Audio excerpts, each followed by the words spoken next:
He was just a very, very special personality. He was a very special driver, unbelievable commitment. I learned over my time, impossible to beat. Gerhard Berger raced against Lauda and Prost from his debut, shared a garage with Senna, and watched Schumacher take his seat at two different teams in a row. Unlike most former drivers, he has never settled on one answer. His verdict has shifted publicly, weighing friendship against statistics, nostalgia against whatever he happens to be watching most closely right now.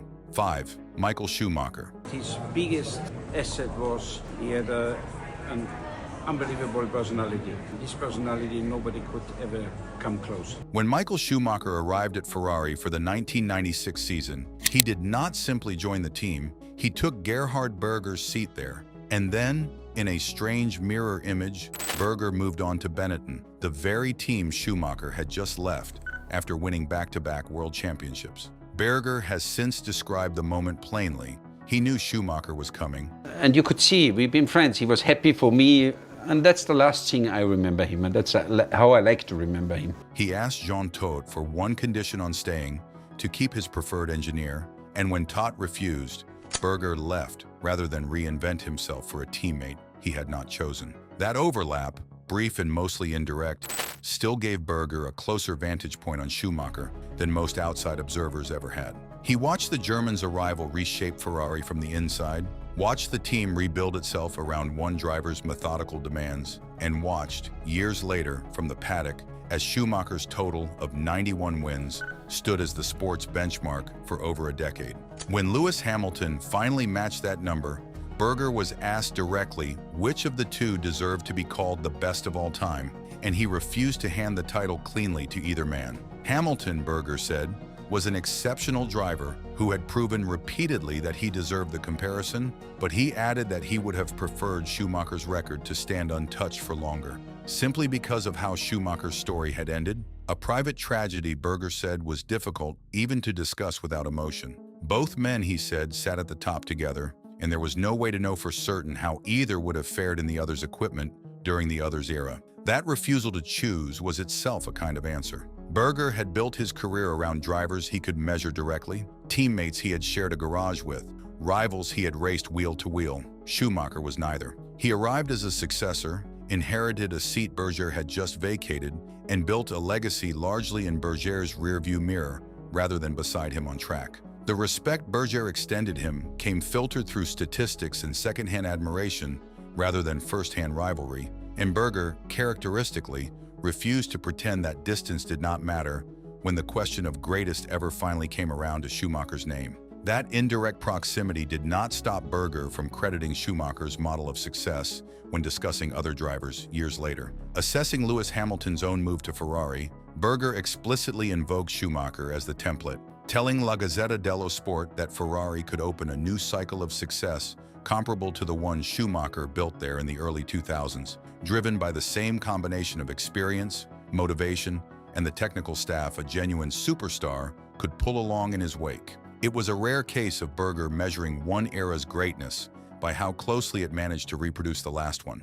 Berger's own Ferrari tenure bracketed Schumacher's arrival on both sides. He returned to Maranello in 1993, 3 years after his first stint there, and won the 1994 German Grand Prix in the team's 412T, ending a 4-year victory drought before Schumacher had even arrived at the team. By the time Schumacher signed for 1996, Berger had already decided his own future lay elsewhere, and the two men's careers passed each other at the exact intersection of two teams, rather than overlapping directly on the same grid for either one. 4. Lewis Hamilton. I've been in the right hands and I had a fantastic time with these guys.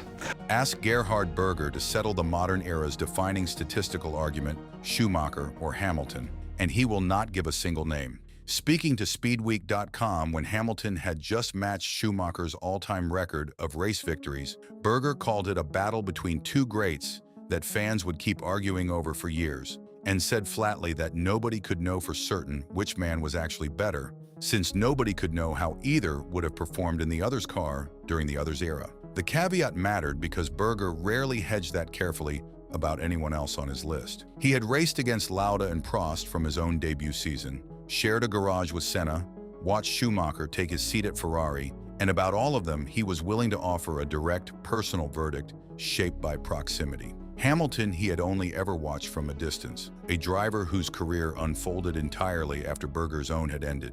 And that distance showed in the shape of his answer: respectful, statistically literal, and carefully unwilling to rank feeling above numbers. What Berger did offer without hesitation was praise for what Hamilton represented structurally. Discussing Hamilton's move to Ferrari years later, Berger predicted the seven-time champion could open a cycle of success there, comparable to what Schumacher had once built. Praising Hamilton's experience, his history of motivating a team, and his ability to draw other talented people toward wherever he raced. It was an assessment built on organizational instinct rather than raw admiration for a lap time. That distinction between rating a driver's statistical case and rating what it felt like to watch him drive ran through nearly everything Berger said about Hamilton. He never denied the numbers matched Schumacher's, and he never pretended the numbers alone settled anything. Hamilton earned a permanent place in the conversation, tied for the most wins in the sport's history, but Berger, true to form, left the actual verdict unresolved. Unwilling to rank a driver he had only ever watched on television above men whose talent he had measured personally. On track, season after season, with his own career on the line beside them.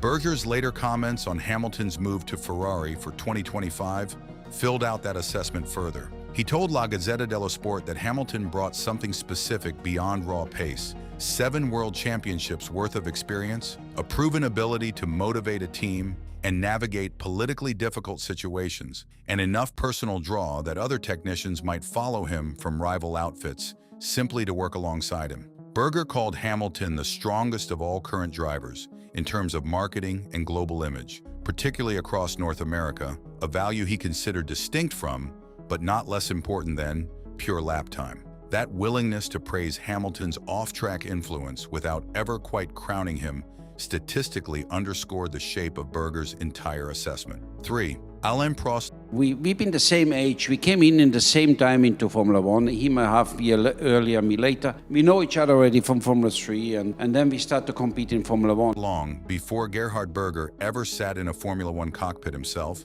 Alain Prost was already establishing the reputation Berger would spend his own career racing against, and later, in an odd twist of scheduling, effectively inheriting. When Prost left McLaren for Ferrari ahead of the 1990 season following his bitter breakdown with Ayrton Senna, it was Berger who filled the vacant McLaren seat beside Senna, arriving just in time to watch the fallout of a rivalry he had observed from the outside a year earlier. Berger's own account of that rivalry, given years later, treated Prost with a generosity the broader public narrative rarely extended to him. He described Prost as the superstar of the era, the most competitive, fastest, most successful driver on the grid, before a young Brazilian arrived and beat him purely on speed.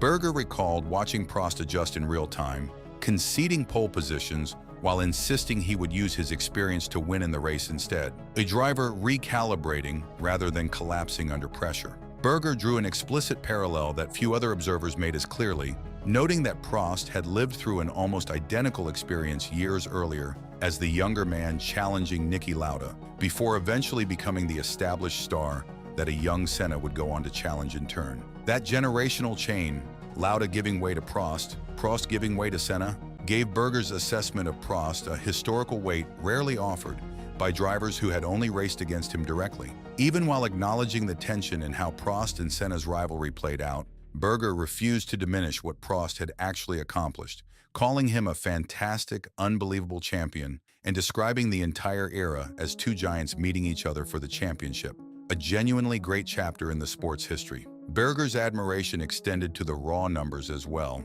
4 world championships won across 3 different decades of competitive eras. Prost retired in 1993, having accumulated more Grand Prix victories than anyone in the sport's history to that point, a record that would stand until Schumacher eventually surpassed it, and Berger never treated the total as an accident of survival rather than genuine sustained excellence. What made Berger's account notable was its total absence of the mild resentment other drivers occasionally voiced about Prost's reputation for calculation over spectacle.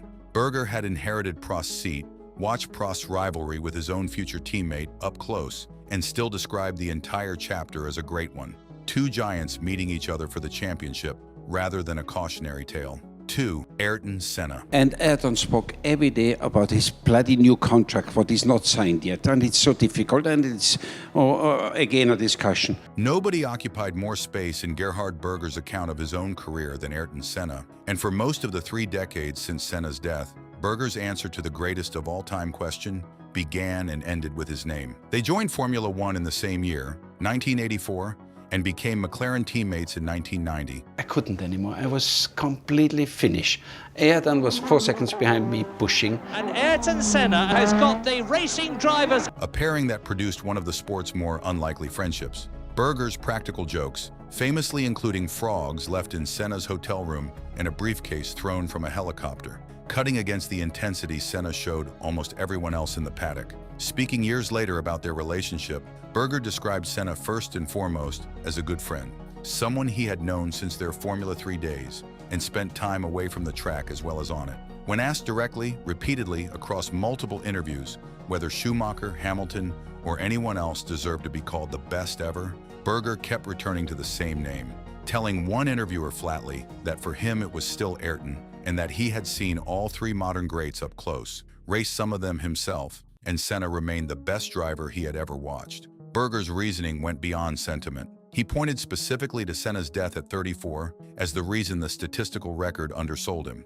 arguing that Senna would have gone on to win considerably more championships had his career simply continued, and that the numbers people compared him against today reflected an incomplete career rather than a finished one. For years, that verdict held, repeated in interview after interview with barely any variation, Senna as the standard against which every subsequent great was measured and found wanting. It made Berger's eventual willingness to revise that position, decades of consistency notwithstanding, all the more notable when it finally happened, a friend's loyalty tested, at last, by what he could no longer deny watching unfold in front of him. The friendship itself had a darker chapter Berger rarely glossed over. He was racing at Imola in 1994, the weekend Senna died, part of the same paddock, the same grid, watching a tragedy unfold in real time, rather than reading about it afterward the way most of the sport's later fans eventually would. That proximity to the ending, as much as the 3 years spent as teammates before it, shaped how seriously Berger's peers took his repeated insistence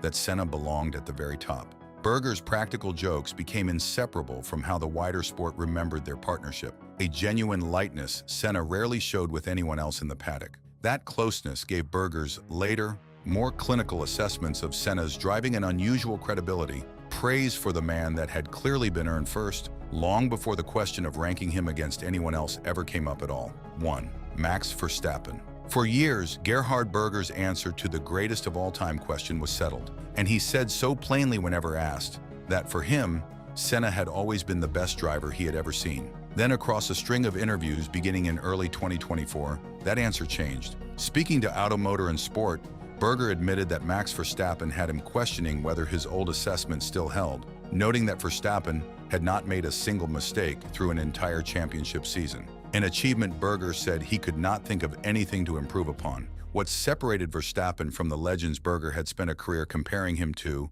was not raw speed alone. Berger pointed specifically to a tool neither Senna, Schumacher, nor Hamilton ever had access to: race simulators, which Verstappen used obsessively in his own time to refine decisions other drivers made purely on instinct. The result, Berger argued, was a driver who was simply always in the right place, at the start, into the first corner, in the middle of a duel, with a level of precision Berger said he had never previously seen matched. Days later, speaking to Austria's Kronen Zeitung, Berger made the comparison explicit. "I said previously that Senna is the best driver of all time," he told the paper, "but I think Verstappen is slightly above that. He has skills I have never seen before." It was a direct reversal of the one verdict Berger had held onto longer than any other. Berger did not abandon Senna's legacy in making the switch. He still described Senna as the best there had ever been, right up until he decided someone had finally exceeded him. But the willingness to say so publicly, to let a driver still active in the sport displace a friend he had spent 30 years defending, said something about how Berger actually weighed greatness, not as sentiment fixed permanently in place, but as a live verdict, open to revision. The season that prompted the change made the case for itself. Verstappen won 19 of 22 races in 2023, leading more than 1,000 racing laps across the year, both figures without precedent, and did so, Berger noted, without a single technical retirement from his team, and without a single mistake of his own compounding the advantage. Berger added one qualifier even as he elevated Verstappen above Senna, remarking that it would be healthier for the sport's fans to see more winners going forward. Even that qualifier read less like a retraction than a footnote. Berger had spent decades giving Senna the benefit of every doubt, crediting him with championships he never got the chance to win. Verstappen, by contrast, had simply won them already in front of Berger in real time, and Berger's verdict changed accordingly, without the sentimental cushioning he had always reserved for the friend racing gave him first. That the reversal came from Berger carried its own weight. This was not a pundit assessing Verstappen from afar. It was a man who had personally raced Senna's era, sat across from him as a teammate, and mourned him afterward, willing to say, on record, that something he had just watched surpassed all of it. 5 names, 5 vantage points, a rival inherited, a comparison refused, a friendship weighed against numbers, and a verdict revised in real time. Berger never pretended greatness was fixed. He kept watching and changed his mind when evidence demanded it. Previously seen matched through.